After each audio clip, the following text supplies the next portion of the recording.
बहुत समय पहले की बात है। एक छोटे से गांव वीर नगरी में दो दोस्त रहते थे, मनीराम और धनीराम। दोनों साथ बड़े हुए, साथ खेलते और साथ पढ़ते थे। लेकिन जैसे जैसे उम्र बढ़ी, उनकी सोच बदल गई। मनीराम मेहनती था, उसे हमेशा अपनी मेहनत और अपने काम पर भरोसा था। वो दूसरों की सफलता देखकर खुश होता और प्रेरणा लेता। लेकिन धनीराम धीरे धीरे ईर्ष्यालु बन गया।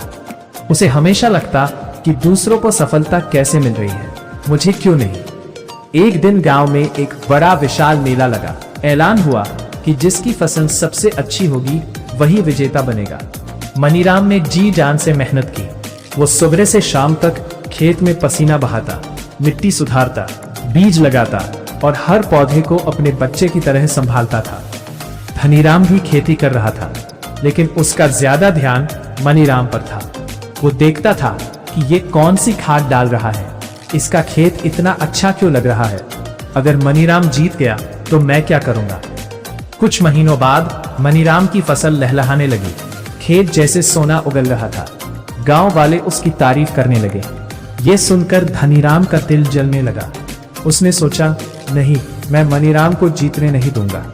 उसने रात को चोरी छिपे मनीराम के खेत में जाकर पौधों की जड़ें उखाड़ दी ताकि फसल खराब हो जाए। अगले दिन मनीराम ने देखा तो वो चौंक गया, लेकिन उसने हार नहीं मानी।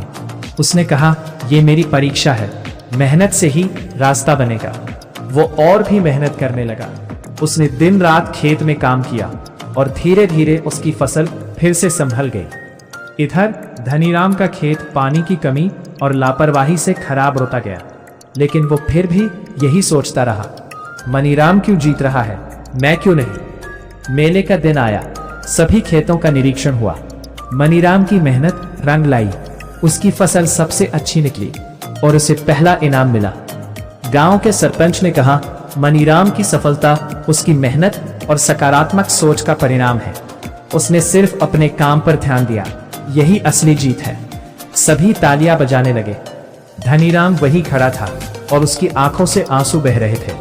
उसने मनीराम से कहा, मित्र, मुझे माफ कर दो। मैं हमेशा तुमसे जलता रहा और तुम्हें गिराने की कोशिश करता रहा, लेकिन आज समझ आया कि दूसरों को गिराने से हम खुद कभी ऊपर नहीं उठ सकते।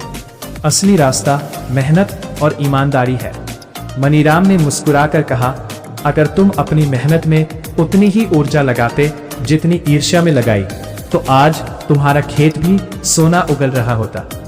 दोस्तों, ये कहानी हमें यही सिखाती है कि जिंदगी बहुत छोटी है, इसे दूसरों से जलने में मत गंवाओ। जब आप दूसरों की खुशी में खुश होना सीख जाते हैं, तो ईश्वर आपकी झोली भी खुशियों से भर देते हैं।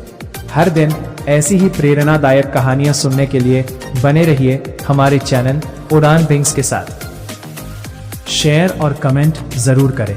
चैनल को सब्सक्राइब करना ना भूलें। मिलते हैं एक और नई वीडियो के साथ।